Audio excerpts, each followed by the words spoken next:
الحمد لله الذي هدانا لهذا وما كنا لنهتدي لولا أن هدانا الله. أما بعد فأعوذ بالله من الشيطان الرجيم. بسم الله الرحمن الرحيم. أمن خلق السماوات والأرض وأنزل لكم من السماء ماء فأنبتنا به حدائق ذات بهجة.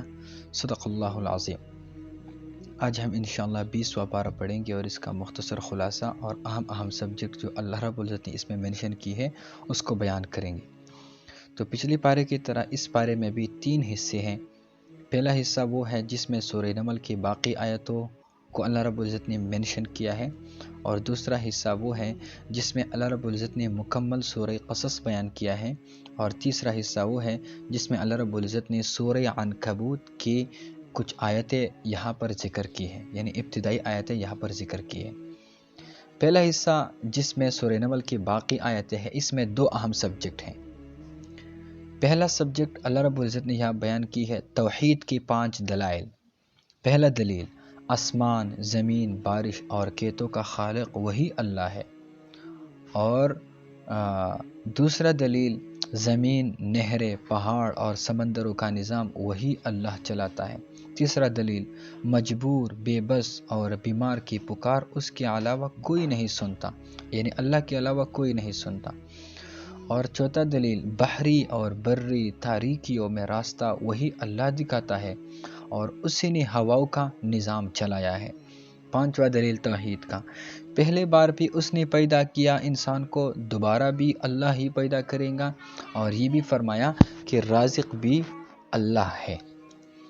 اور دوسرا سبجیکٹ میں اللہ رب العزت نے قیامت کا تذکرہ کیا ہے کہ قیامت کے بارے میں یہ فرمایا کہ سور پھونکا جائے گا، پہاڑوں کا بادلوں کی طرح ہواؤں میں اڑنا، اور اسی طرح روز قیامت سب کا جمع ہونا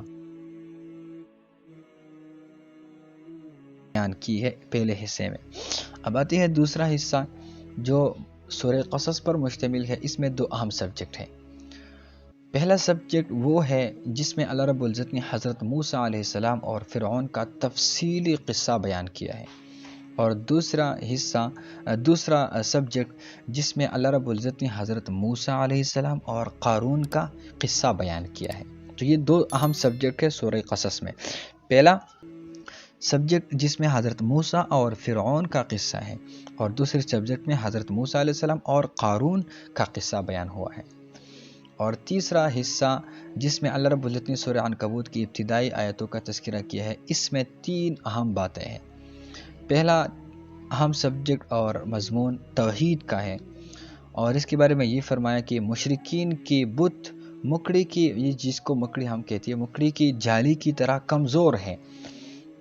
اور دوسرا رسالت کے بارے میں بیان کیا کہ آزمائش من جانب اللہ ضرور آتی ہے، یعنی آزمائش ہے تو اللہ کی طرف سے ضرور آتی ہے. لیکن اور اس کے ساتھ یہ بھی فرمایا کہ اس ضمن میں چند انبیاء کرام کے قصے اللہ رب العزت نے ذکر کی ہے تاکہ اللہ اپنے نبی کو تسلی دے. اور تیسرا اہم سبجیکٹ اس حصے کا جس میں اللہ رب العزت نے قیامت کا تذکرہ کیا ہے اور قیامت کی کچھ احوال بیان کی ہے. اور اسی مضمون پر اللہ رب العزت نے اس پارے کو اختتام پذیر کیا ہے.